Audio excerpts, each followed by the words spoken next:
Oh, I said to my parents, I remember saying, if this doesn't work, I'm out. I'm done. You know what I mean? I'll change careers. I'll do whatever it takes. Something else. I just can't do it anymore. And this is my last ditch attempt. I said, this is it. So when it went pear-shaped, 2 weeks after we'd opened, my chest just tightened up, and it wouldn't go for about a month. The chest was just tightened up. I was a mess. I didn't know what to do, where to go, how to do it. It was very, very hard. This is the Deep in the Weeds podcast. I'm Anthony Huckstep. A few episodes ago, we spoke to the mad genius David Sirkis, who opened the restaurant Homer on Homer during the pandemic. But imagine opening just 2 weeks before the government ordered everyone to close, putting everything you've put so much energy into on indefinite hold. Not one to seek the limelight, Darryl Martin is one of Australia's most underrated chefs. He's also the co-owner and chef of Eastern Mediterranean and Cypriot restaurant Barzaari in the Sydney suburb of Marrickville. Darryl, how you going? Going well. Now, Huck, if you had asked me a couple of months ago, probably a very different answer, but now we're on the up, I think. I think we'll be fine. Well, we'll go back and talk about that shortly, but can you just paint a picture of, you've had Barzaari for a couple of years now. Can you tell us what the restaurant was like before you made the changes leading into the pandemic? The first year and a half, we were going very well. Really, probably better than we thought we'd ever go. And I guess year on year, the next 2 years, it dropped 30% each year. And in a lot of ways, the writing was on the wall. We sort of knew something was up. My business partner lost interest very early on. And I felt I was pushing the whole thing uphill alone in a lot of respects. And then mid last year, the third partner put his hand up and said, guys, I've got some side issues, I need to get out. He said, would you be interested in buying out? Had a good think about it. Meanwhile, in the back, me and Gabby and her cousins were actually looking at a concept much like what we've done now elsewhere to get off the ground. We had a chat and then we decided to buy out the existing partners and take it on. So we shut for 2 weeks. Made all the changes, renovations, stocked the retail section that we had in place, all that sort of stuff. Traded for 2 weeks as a new business, so we lost the fine dining sort of side of things and made it a very casual sort of business where we had sort of, sandwiches, pockets, very Cypriot style, almost takeaway food in a lot of respects. Retail section, preserves and pickles and small goods that we were making, all that sort of stuff. And 2 weeks in, it fell apart, I guess. People stopped coming. There was a definite sort of drop in trade. We panicked a bit, and then we got shut down. After about 12 days, I think, I sort of jumped up and down and said, I'll do whatever it takes. I'll work around the clock, just to keep money coming in however we could. And my wife sort of knocked me on the head and said, no, settle down. Let's have a think about this. And I'd go to bed every day, wake up the next day with no sort of better comprehension of how we were going to do it. So I guess we just knuckled down, had to let some staff go and all that sort of stuff, and just push through, I guess, where we could. It sounds like that model that you had created just before the pandemic is the sort of thing that a lot of operators have done in the pandemic to get through. It was a crazy twist of fate or irony or whatever you want to call it, but the packaging, the menus, the price point, the forecasting and average spends were all where most people had to head, and we were. So in a lot of ways, we had a bit of a head start. I don't know how, but I guess for the last 18 months, a lot of restaurants were in the same boat, and we're thinking, shit, it's getting harder and harder. What are we going to do? And we're the same. I was pushing myself so hard for the last couple of years, trying everything, doing 100-hour weeks back to back, over and over. And it seemed the worse business got, the harder I had to go. So it was getting very, very, very, very hard to sort of keep going. So the changes had to happen. New energy that we put into the place and the new ideas were endless. The ideas and all the things we were speaking about for 12 months prior, we've now put into this business, and every, I guess, aspect of the direction we've pushed it is working, which has got It's very, very inspiring, do you know what I mean? The retail stuff we're doing, selling, the pastries, the breads, we're doing it. It goes from a bakery to a deli to a takeaway shop to a dinner restaurant at night, and every part seems to be moving. So it's a really beautiful thing to see, and everyone's chipping in. It's great.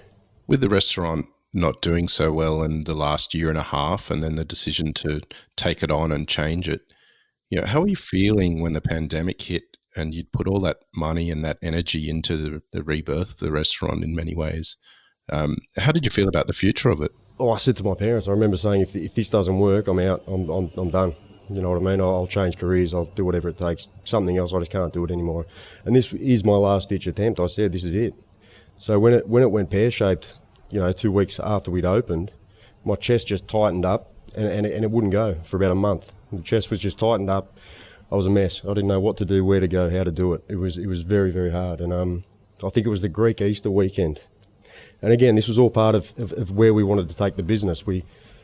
Greek Easter, we thought, great, Barzaari, it'll suit what we're doing, our brand, our vision, everything, and we'll try and capitalise on it. Even in coronavirus, we'll have a go. So we put it out there with all our baked stuff and our flaunes and tsurekis and all the sort of ethnic breads and pastries that we do. We put it out there and it went gangbusters. It went nuts. We sold, 1,500, just one line, the flaunes, in 2 days. Wow. And that was all out of a takeaway. Nobody was sitting in here. It was all, the kids were studying and doing their homeschooling from behind the screens, and we're doing these 1,500 flaunes out the front, and it was just incredible. And then the tightening in the chest sort of started to go. Do you know what I mean? Because I could see that we are on the right track, and we can get there. And there's a market for what we do. We've just got to be patient and get through it. And the family did as a whole, and it was nothing but the family, the two husbands, the two wives, and the kids going hard. My son makes a crap coffee, but people were more than happy to wait for it because they could see that we're having a go, and the area looked after us. It was great. He'll be pleased to hear that, no doubt. Speaking of family, and it's a family-run business, and what are the pressures on a young family to turn a profit with a restaurant? There's a lot of them, a lot of pressures. The hardest thing in what we do, I guess, is everything we do is a passion project, and I think if you believe in it and you're passionate about it and you push it hard enough, they will come. And to hold on to that passion and sell it and keep the doors open and integrate all those things at the same time is the biggest challenge, because you don't want to lose your integrity, you don't want to lose your passion, but at the end of the day, you've got to provide for your family, you've got to pay your bills, you've got to pay the rent and everything else that goes along with it. So the pressure's immense, and just to see the market in the last, 5-6 weeks has really sort of solidified what we've done and how we're doing it, and I'm more confident and more energised now than I've been in years. So even in this tough time that we've had, it's sort of grounded me and a lot of other people and made us look at the big picture and reality, and it's good. We'll be fine, I think. Can you tell us a bit about your food? I mean, it's bloody delicious, but a lot of people might not know Cypriot cuisine and your interpretation of it. Can you talk us through some of the dishes and maybe some of the history of your cooking? I guess the history came, I've worked in some fancy restaurants and some, with some unbelievable chefs, both with and for unbelievable chefs. And I think I've got a good grasp for food and flavour and cooking and, the basics, the fundamentals. And for many years I'd done that. And I guess the plan was always to open a business, and not until probably 5 years ago. It turns out the writing was on the wall the whole time. I'd been married for almost 20 years. My wife's Cypriot, Lebanese, her father's Lebanese, her mother's Cypriot, and it turns out I was exposed to all this culture and food and flavour the whole time, but almost took it for granted. So there was a bit of a light bulb moment years back, and I thought, hang on, I can fuse this together. We're in Sydney, we're in the melting pot of Cypriots and Greeks and Lebanese and, the region of the Eastern Mediterranean. Sydney's such a hotspot for that. Maybe I can fuse that region together, respectfully, into one sort of cuisine and one plate of food in a lot of cases. And it's worked, and the reception's been really good, the whole time. At first a little harder for the older people, because you shouldn't fuse different things, I guess, but they always left happy and impressed. Do you know what I mean? And the younger guys, I guess, grasp it a little bit better. And all we've done with the changes now is just to take the I guess, maybe not finesse, but pull on more nostalgia, more history in the food. Don't try and trick it up too much, just try and do it better. If we make a falafel, we want to make the best falafel we can make. If we want to make the kubes or we make it as good as we can. we make a flauner. We don't just make an average flauner and bulk it out with semolina to cut costs. We make it properly with nothing but cheese, and people will come back because they know it's solid, it's good. So that's how we base everything now. Everything we do, we try and do it really well, even if it's simple. Just do it well. And yeah, a lot of time I was trying to be too, I guess, innovative. And in Sydney, as you know, mate, people move around. They get new tastes, they get new habits. So we want to be, I guess I want Barzaari to be an institution in 10 years where people know they can keep coming back for something that's solid. Do you know what I mean? It's familiar, it's nostalgic, and it's delicious, ultimately. Do you know what I mean? And some people might come in for a bowl of Lukumathis in the morning at 9 a.m. And, at night they'll come in for a whole kleptic or lamb shoulder at night. But it all fuses together out of the one, 60 square metres. But we're tapping into, now a lot of different markets, a lot of different age groups, zero pretentiousness. Even the drinks list, we've sort of consolidated the wines. We've gone from 60 to bloody 6 Wow. different wines. And people are so receptive to it. And they're so receptive to it. We actually sold about 600 bottles of wine when we got shut down. Thank you, Marrickville. That was really helpful. And that got us out of a pickle. What do you love about cooking this cuisine? Oh, the history too. Mario, Gabby's cousin, his mother will drop off food on a Saturday morning and we'll taste it and we'll assess it, I guess, and then can we do this, can we use this, can we try this, and we'll take what they inspire us with and turn it into something else. And there's just so many layers to what we do. Do you know what I mean? And now the whole family's involved. My mother-in-law cooks rice every day for the restaurant. Andrea, Mario's wife, her father helps with all the small goods, and the chef d'aliers, the pastelma, the lucanica, the lunza. We just started a Lebanese-style pastelma last week as well, and they just keep coming. The ideas are thousands of years old, and they can just keep coming. It's almost endless. So we've just got to grab them and run with them. And the energy in here now, even though it's a small team, everyone's inspired to get it done and excited by it. And I guess that's number one, mate. To see their eyes light up, the old ducks, when the Aussie boy cooks the ethnic food is rewarding. It's very nice. In recent years, certainly the last decade, there's been a push for bigger restaurants and multiple locations.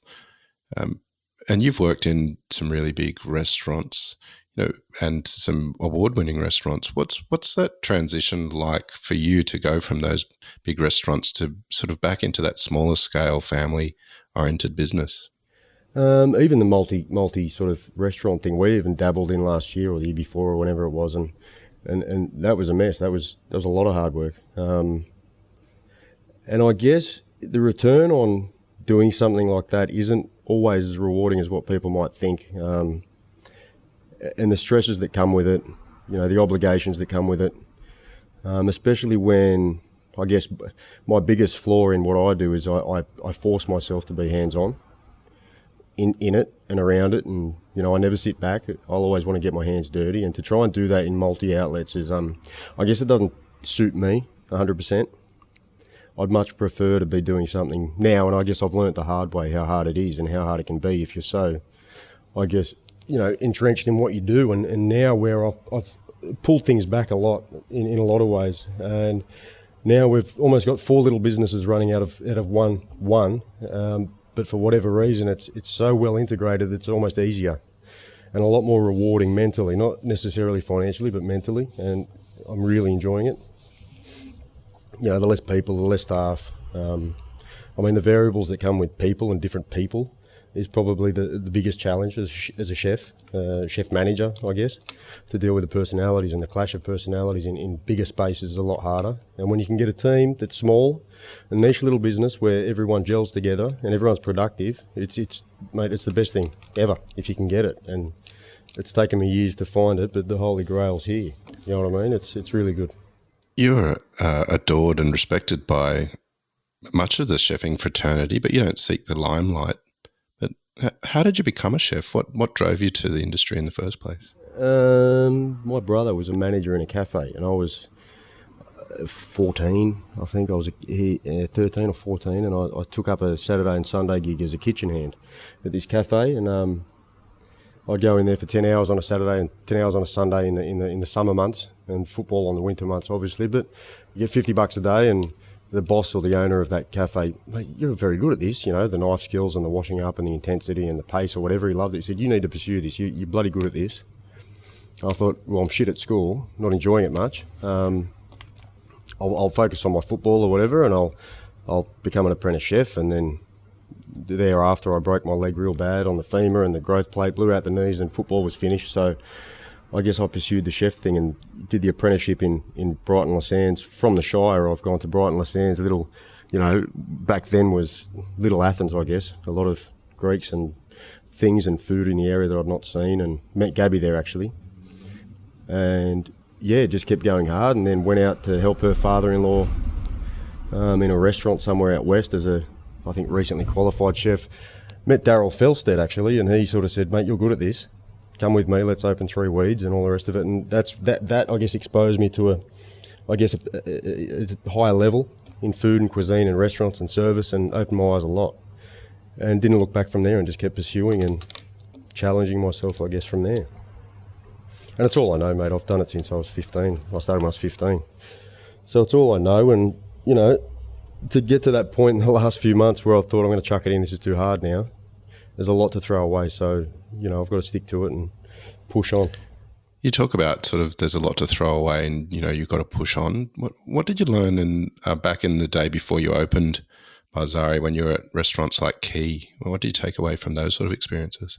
I guess how hard it can be, how rewarding it can be, the people you meet, the flavours, the produce you see. I mean, the produce that I worked with in a restaurant like Key was something you're blessed to see and work with, but often things you'll never see again or work with again. Do you know what I mean? It's amazing. It's amazing, and I don't know how they pay their bills given the overheads of a restaurant like that. It must be a great challenge. And again, so that's why I'd rather much focus on something small and manageable. And again, it might not be as rewarding as the big restaurants, but it's something that suits us as a family as well, given where we are now as well. School's close, home's close. It's great, solid. A little earlier, you were talking about the difficulties in trying to work out how to negate the landscape with the pandemic, and you referred to your chest tightening up. What were some of the things you've done in this period to deal with this adversity and push forward to the other side? Just keep trying, mate. We'd pursue different meal packs and dinner packs, and at that time, at the very beginning, and we'd just pursue anything. I mean, over the years, we've come up with ideas, and none of them had ever come to fruition. We'd do, an event here or there or anywhere, but at that point, we had no choice but to pursue every idea full speed as hard as we could, and almost hope for the best. Some didn't work, some did, but the fact we're trying has I think paid off really well for us. The area has noticed our efforts. Do you know what I mean? And I think they appreciate that. They acknowledge that. Mate, we'd go for 6-8 hours sitting out the front, scratching our heads with not a car driving past in the entire day, not one person walking. But we'd stay here, we'd stay open, and we might do 2 coffees a day, and that was mind-boggling to think, what are we going to do? How do we do this? But we stuck to it, mate. We sat out the front every day, making 2 coffees a day, a couple orders at night, just waiting for the storm to pass. And I think it's passing. So I'm glad we did that, and we didn't just throw in the towel and throw our hands up. We actually committed to it, and we all did. Gabby and Andrew and Mario have, in a lot of cases, put their own careers on hold to keep our doors open.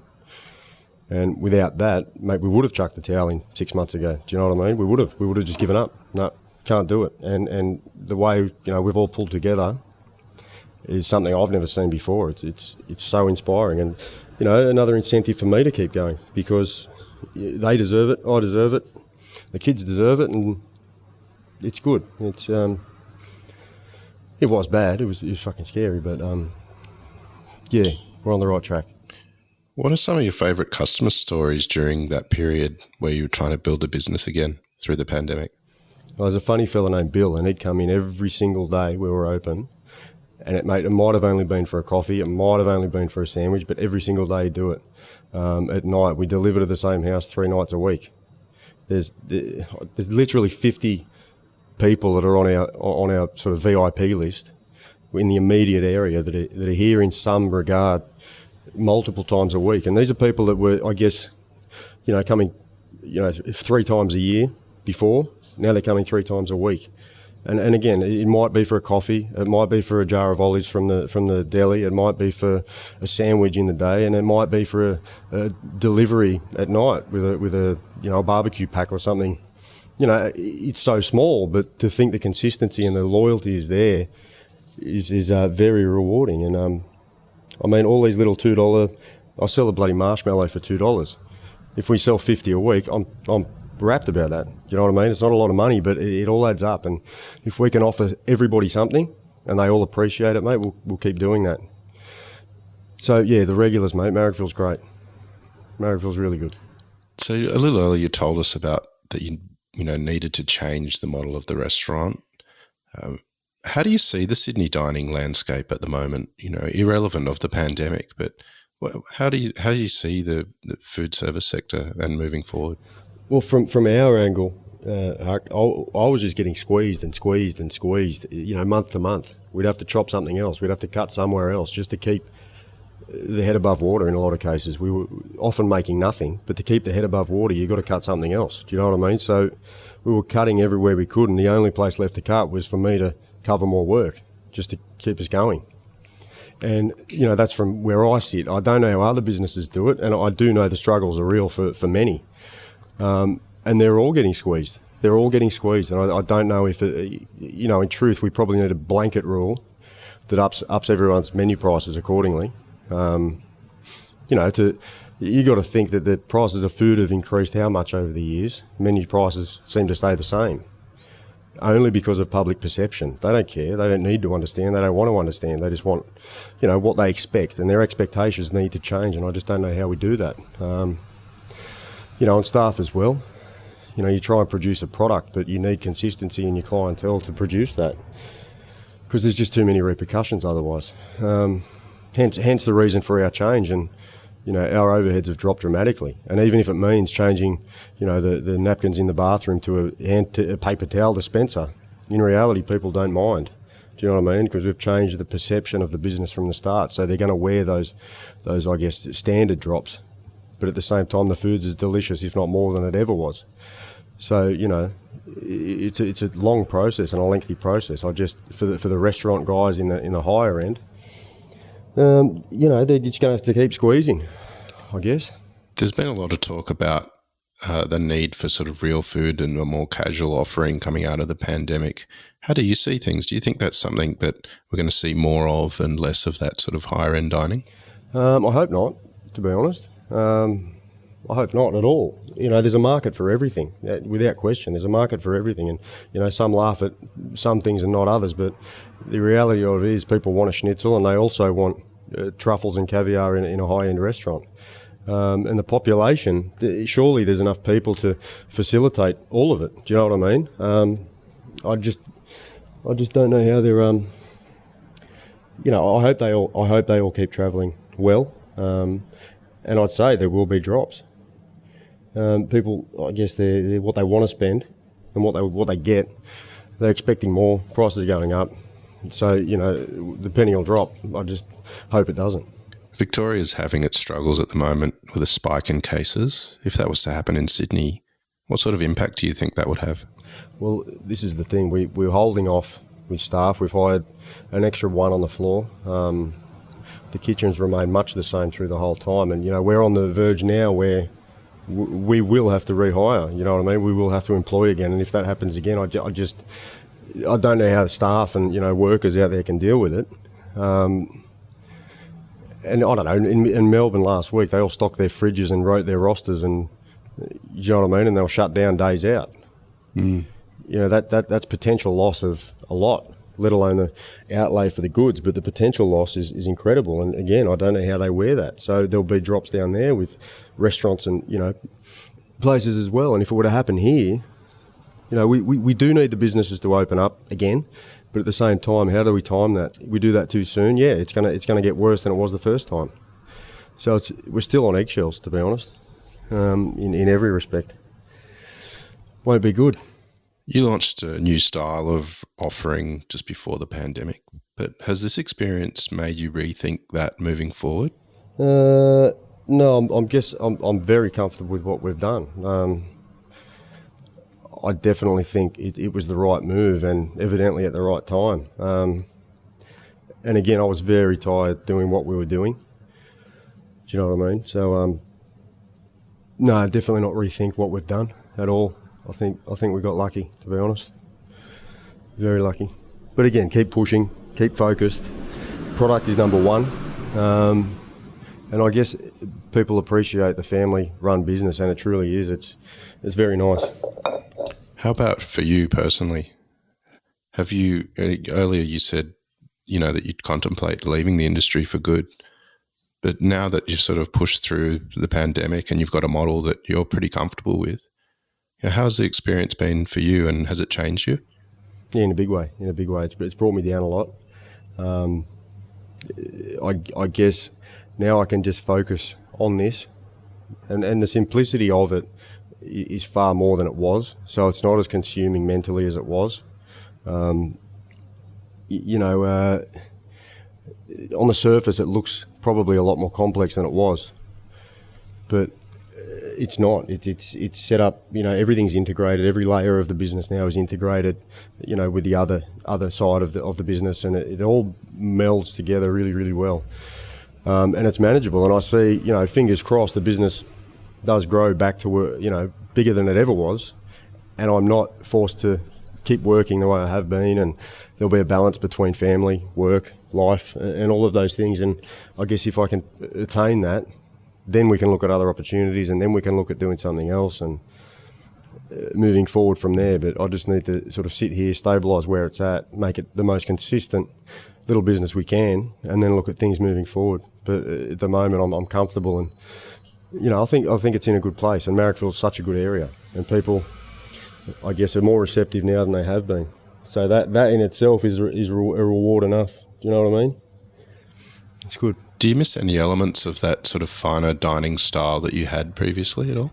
Do you know what? A lot of people actually said to me, because we've gone from doing, regional dinners that were so multi-layered and complex and things like that. You'd be preparing 3 days to serve 50 people, and there'd be 10 courses and all the rest of it. And a lot of people, spoke to me and my wife and said, "Is Darryl going to be all right? Is he going to be all right doing these changes?" So I've gone from doing that to making, food truck style sandwiches from Cyprus in the restaurant.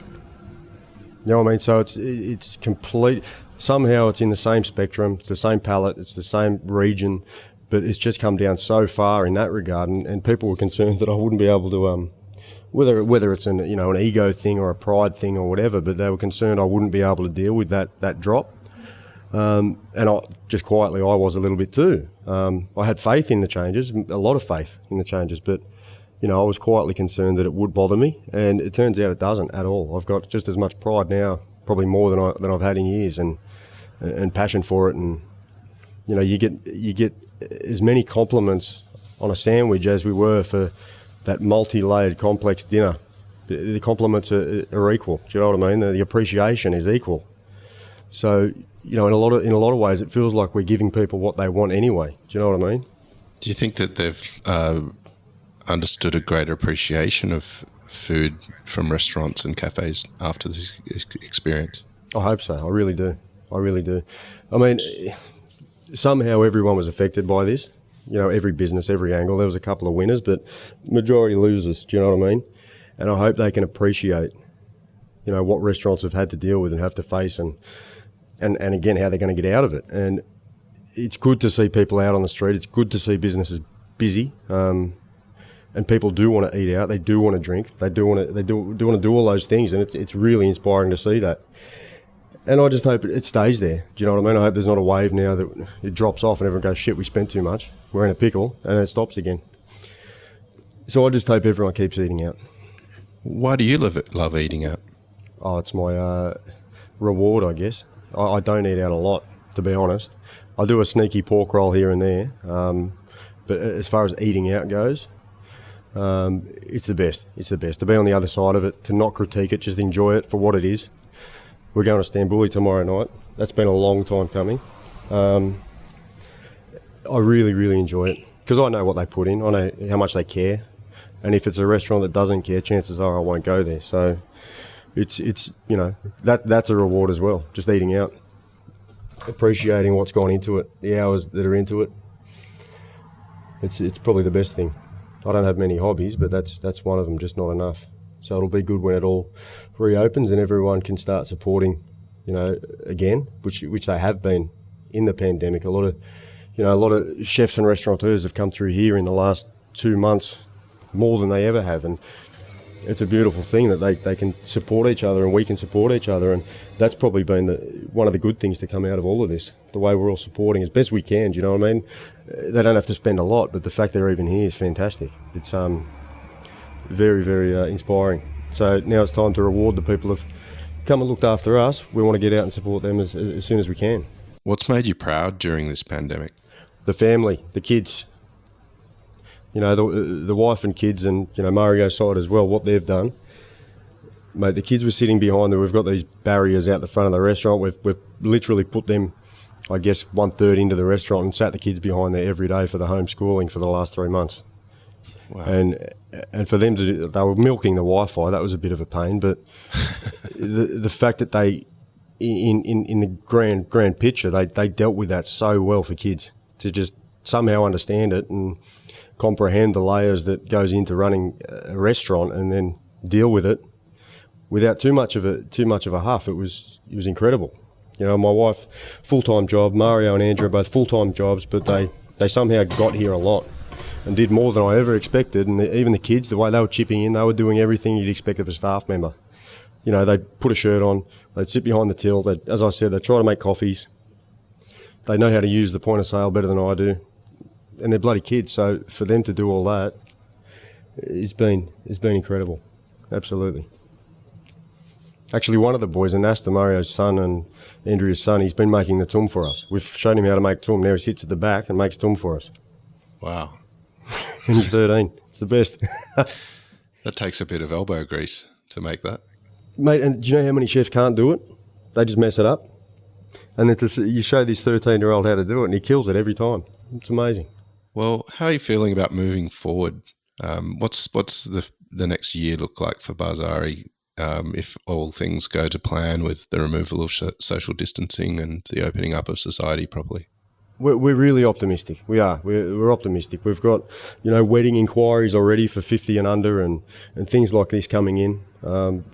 We did probably 100 people yesterday for lunch. Applying social distancing, obviously, but over the lunch we did 100 people, and we haven't done that in 2.5 years. Wow! So it's incredibly, confidence boosting. And as I said, mate, we're just going to focus on doing a quality product thing. Be it simple, no problem, but do it well. Do the simple things well, and in this area, I guess it's what people want. So we'll stick to it. We'll keep sort of pursuing, as I mentioned, the different angles and, almost endless potential in dishes and food and breads and pastries we can look at, and we'll just keep evolving with that. And, by the end of it, we might have a database of 500 different sweets and breads and pastries that we can tap into over the future. Do you know what I mean? And to have it, and same would apply for the savoury stuff. The opportunities are endless. So we'll just keep pursuing, keep pushing. And again, the support we have within is what's going to keep us evolving. Well, mate, you've got a pretty special community around you in Marrickville. It's a lovely place. Thanks for catching up with us today. Please keep in touch and let us know how the future goes with Barzaari. Talk soon. Thank you so much. Thanks, Huck. All the best. See you, mate. This is the Deep in the Weeds podcast. I'm Anthony Huckstep. Stay tuned as we share the stories of Australia's hospo community, suppliers and producers in search of hope during this pandemic. Special thanks to executive producer Rob Locke for making this all happen. Follow us on Instagram at Deep in the Weeds Podcast or email us at podcast@deepintheweeds.com.au. Stay safe and be well.